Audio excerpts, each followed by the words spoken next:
Welcome back. I'm Joe. Hey, everyone. Sunny here. So you know how the Wi-Fi's been acting up? Yeah. I think I cracked it, Micky. Streaming his cat. Playing the keyboard. Again. Oh, my gosh. That tracks. Commitment. You got. Give him that. Seriously. Yeah. Okay, anyway. One of your listeners sent in a great question that got us digging into some, well, pretty heavy global situations. Yeah, really complex stuff. So today we're going to try and unpack the conflict between India and Pakistan, then pivot to Israel and Palestine, and also look at China's role. You know, why they seem to back certain nations in conflicts, like Russia. It's a lot, and it gets confusing fast. Our goal here is really just to cut through some of the noise and get to the core issues, make it a bit clearer. Exactly. We've gone through the reports, the news, trying to pull out the main threads for you. Think of it as the essential brief. Okay, let's dive in. India and Pakistan first. Now, one thing we noticed in the source material was a potential point of confusion. Oh, right. Some folks might think Pakistan is like directly fighting Israel militarily, but the info we have says that's not actually happening. Yeah, that's a key clarification. Our sources are quite clear. No direct military conflict between Pakistan and Israel. So where does the mix-up come from? Well, a few things, probably. First, the names, right? Pakistan, Palestine, they sound a bit similar. True. And Palestine, of course, is the place with the very real, very long conflict with Israel. You know, Gaza, the West Bank, that whole situation. Right, yeah. And Pakistan is a major Muslim country, so they've always been very supportive of the Palestinian cause, haven't they? Exactly. Very strong diplomatic and ideological support. They were against the UN partition plan way back in 1947. Right. And historically, you had, like, Pakistani pilots volunteering with Arab air forces in wars against Israel, like in 1967. But that wasn't official Pakistani military deployment against Israel. Gotcha. So it's more ideological opposition, strong public support within Pakistan, maybe some historical footnotes, but not, like, state-on-state warfare. Precisely. That strong stance can make it seem like direct conflict, but it's not. Okay. So, Pakistan and Israel, no direct fight. Yeah. Clear. But Pakistan does have a massive ongoing conflict closer to home. Oh, absolutely. Yeah, Pakistan's primary military and diplomatic focus is definitely its conflict with India. And that all centers on Kashmir, right? Pretty much. It's the core issue. Goes all the way back to the partition in 1947, the division of the region. Created the line of control, the LSC. Now, this is basically the border. Yeah, heavily militarized border split in Kashmir. And they've fought, what, 3 major wars over it since then? Yeah, and countless smaller clashes. Tensions are always simmering. And they boiled over again quite recently, according to our sources. Late April 2025, a terrorist attack in Pahalgam in Kashmir. Right, very tragic, lots of casualties. And India immediately pointed the finger at militants backed by Pakistan. They did. And India's response was swift. Early May, they launched something called Sindoor Operation. Airstrikes. They targeted what they claimed were militant camps in Pakistan-controlled Kashmir, and maybe even across the border into Pakistan proper. Wow. Okay, so serious escalation. Definitely. And then Pakistan tested a missile just around the same time, May 5th. So you see how quickly it ramps up. Tit for tat. So what's driving Pakistan's actions here? Why is Kashmir so central? And why this alleged support for militant groups? Well, from Pakistan's perspective, Kashmir is vital, strategically, ideologically, and supporting militants. It's seen as like an asymmetric tactic, meaning using unconventional means to counter a much stronger opponent. India's military is significantly larger, better funded. Yeah, the budget difference is huge, isn't it? It's massive. India's around, what, $80 billion? Pakistan's maybe $8 billion? 10 times difference. Whoa. So that gap forces Pakistan to look for other ways to exert pressure, you know, hence the reliance on things like militant proxies and, crucially, their nuclear deterrent. Right, the nuclear aspect. Both sides have them. Yeah. Which, ironically, probably prevents an all-out conventional war because the stakes are just too high. But it doesn't stop these lower-level conflicts, these strikes and counterstrikes. So it enables this kind of simmering, dangerous conflict instead. Exactly. It's a dangerous stability, if you can even call it that. But it's not just military strategy, is it? There's politics involved, nationalism. Oh, absolutely, on both sides. In Pakistan, you've got a serious economic crisis, like 20% inflation last year, massive foreign debt. Right. Plus political instability, you know, with Imran Khan being jailed and all that. So for the military establishment taking a hard line on India, on Kashmir, It can be a way to rally support, maybe distract from problems at home. We saw reports about that, didn't we? Like that social media post showing tanks supposedly moving near Kashmir. Yeah, exactly. Playing to that nationalist sentiment. And on the Indian side. Well, you have the Modi government's Hindu nationalist platform, their move in 2019 to revoke Kashmir's special autonomy. That definitely stirred things up locally. Created more resistance. Yeah, which unfortunately can then create openings or justifications, depending on your perspective, for Pakistan to get involved or support groups there. So it's this messy mix of history, strategy, domestic politics. All feeding into each other. And then you add the big international players. Like China. Exactly. China's a longtime ally of Pakistan. The China-Pakistan Economic Corridor, CPEC, is huge. It's a big infrastructure project. Yeah, roads, ports, power plants. Connects China to the Arabian Sea through Pakistan, gives China huge economic leverage and strategic depth against India. Plus, they provide military gear like advanced air defense systems.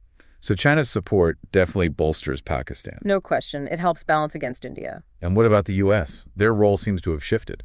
It really has. The U.S. is much closer to India now than it used to be. Strategic partnership against China, partly, which means less focus, less aid for Pakistan. So Pakistan feels maybe squeezed or less supported by the West? Possibly. And that reduction in U.S. aid, that closer U.S.-India tie, it might push Pakistan even further into China's orbit. Maybe even makes them feel they need to be more assertive regionally because they have less backing elsewhere.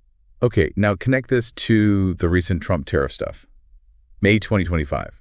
How does that ripple into this India-Pakistan tension? Good question. It's indirect mostly. Pakistan wasn't the main target of those specific U.S.-China tariff talks. Right. But the general increase in global trade tensions, the pressure on China that has knock-on effects. Pakistan's exports dipped, apparently. And there were worries China might pull back on CPEC investment because of its own economic headache. So economic pressure on Pakistan, too. Yeah. And you combine that economic strain with this narrative you sometimes see maybe amplified online in Pakistan about a Western conspiracy or feeling isolated. Right. It could indirectly fuel a harder line towards India, like we're cornered, we need to be tough. Economic desperation and diplomatic isolation can lead to riskier behavior. Okay, wow. So a really tangled situation between India and Pakistan. Clearly the main military theater for Pakistan. Absolutely. Let's switch gears then. Israel and Palestine. We know Pakistan isn't fighting there directly, but the conflict itself is obviously very real. Extremely real and ongoing. It's fundamentally a territorial dispute, land claimed by both Israelis and Palestinians, Gaza, the West Bank. Yes. These are the flashpoints. And the sources mentioned ongoing fighting in Gaza around early May between Israel and Hamas. Yes, that's right. Clashes, airstrikes, the usual tragic pattern, unfortunately. So what was Pakistan's reaction to that specific flare-up? Diplomatic, you said. Purely diplomatic, yeah. Their foreign ministry put out statements, condemning Israeli actions against civilians in Gaza, calling for a ceasefire. Standard diplomatic language. But no military moves. No military moves, but strong public sentiment within Pakistan. There were reports of protests, people demanding the government take an even stronger stance against Israel. So it ties back to that deep ideological opposition we talked about earlier. Exactly. Viewing Israel's presence as an illegal occupation of Palestinian land, that drives their position, even without direct military involvement. Okay, so we've got India-Pakistan as one major conflict zone involving Pakistan. Israel-Palestine is another key issue, but mainly diplomatic ideological for Pakistan. Now let's zoom out to China. Right, the bigger picture. This idea of China supporting nations involved in conflict maybe is part of an anti-Western strategy. What's going on there? Let's use Russia as the main example, as the sources suggest. Yeah, Russia and the Ukraine war is a really clear case study of China's multifaceted support. And yes, you could definitely frame some of it as pushing back against Western influence or balancing against the U.S. and its allies. So how is China actually supporting Russia? Let's break it down. Economically first. Economically, it's huge. Trade has skyrocketed. China's buying massive amounts of Russian oil and gas, often at discounted prices. Keeping the Russian economy afloat, basically. Pretty much. They're also settling trade in their own currency, the RMB, bypassing the dollar. And Chinese companies think Huawei in tech, BYD in electric cars are rushing into the Russian market to fill the void left by Western companies pulling out. Plus, infrastructure projects. It's a lifeline. Okay, significant economic backing. What about military support?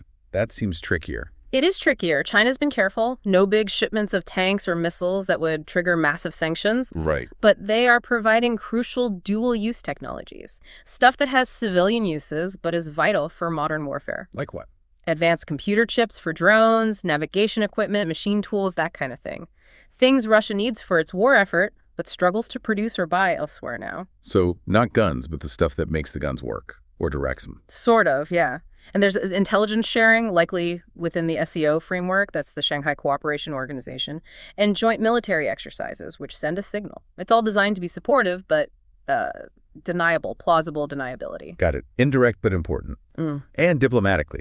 Diplomatically, China's been Russia's most important shield, refusing to condemn the invasion, calling for peace talks on terms that don't really pressure Russia, actively opposing Western sanctions, and using platforms like BRICS and the SKO to build this alternative bloc to Western alliances. Presenting a united front. Exactly. Okay, so comprehensive support, economic, sort of military, diplomatic. Why? What are China's motivations for backing Russia so strongly? Several layers here. Geopolitically, it's about counterbalancing the U.S. and NATO. A strong Russia, even a dependent one, helps China push back against perceived Western encirclement. Distracts the U.S. too, maybe. Definitely. Devotes American attention and resources away from the Indo-Pacific, which is China's main focus. Economically, it's cheap energy for China, a big market for Chinese goods now that Western firms are gone, and it helps advance their Belt and Road Initiative overland. Makes sense. What else? Ideologically, they see Russia as a partner in resisting Western liberal democracy and promoting a multipolar world order, basically, a world not dominated by the U.S. This resonates with some countries in the Global South. And domestically. Project Strength shows China has powerful friends, isn't isolated. Standing up to the West plays well internally sometimes. But you have to wonder, right, if propping up instability elsewhere might eventually backfire. Yeah, that's a whole other question. So how does this pattern apply to China's support for, say, Pakistan, or even its stance on Palestine? Similar logic. You see definite parallels. With Pakistan, CPEC is economic leverage and a strategic counter to India. Military aid fits that same pattern. Diplomatic cover in the UN and elsewhere. Right. With Palestine, China's diplomatic support for a two-state solution, the humanitarian aid. It wins points in the Muslim world, challenges the U.S.-Israel alliance, and positions China as a supporter of self-determination against perceived Western bias. It fits the alternative power narrative. So it's all part of this bigger strategy. Countering the West, building influence, securing resources and markets. Pretty much. A complex mix, but those are the main threads. And going back to those Trump tariffs one last time, how do they affect China's ability to keep doing all this supporting? Does it weaken them? It puts pressure on them, for sure. Yeah. Economic headwinds for China might mean less money available for massive overseas investments like CPEC or big projects in Russia. They might have to be more selective. Okay. But the core strategic logic probably doesn't change. Access to Russian energy becomes maybe more important if trade tensions rise elsewhere.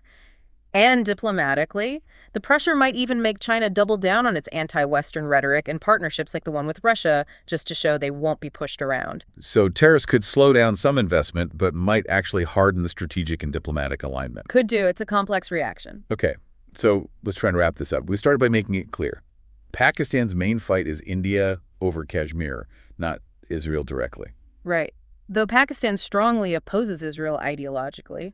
And China's support for nations in conflict, like Russia or Pakistan, seems driven by this blend of factors. Yeah, geopolitics countering the U.S., economics, resources, markets, influence through projects like CPEC, and ideology promoting a different world order, challenging Western dominance. It's all intertwined. And global events, even things like trade disputes, can ripple outwards and affect these regional conflicts and alliances in unexpected ways. Absolutely. Everything's connected. Understanding those connections, those underlying motives, that's key to getting a handle on what's happening. Well, that was certainly a deep dive. Yeah, covered a lot of ground. If you enjoyed trying to untangle all that with us. And you want more of these brilliant insights, hit subscribe for Sip and Talk. You know you want to. And hey, while you're clicking, check out our buddy Micky's YouTube channel. We're always plugging that guy. Seriously, though, his cat videos might be genius. We're just very loud. You know, it's funny. All this complex international stuff, sometimes it reminds me of, like, neighborhood drama. Like, you see one neighbor putting up a giant fence, and you think it's about privacy. But maybe it's really because the other neighbor got a new dog that barks all night, and that neighbor is friends with the person across the street who keeps parking in their spot. Okay, I see where you're going. Layers. Hidden motives. Exactly. What looks like a simple dispute on the surface often has all this other history and other relationships tangled up in it. Makes you wonder what's really driving things on the world stage, behind the headlines.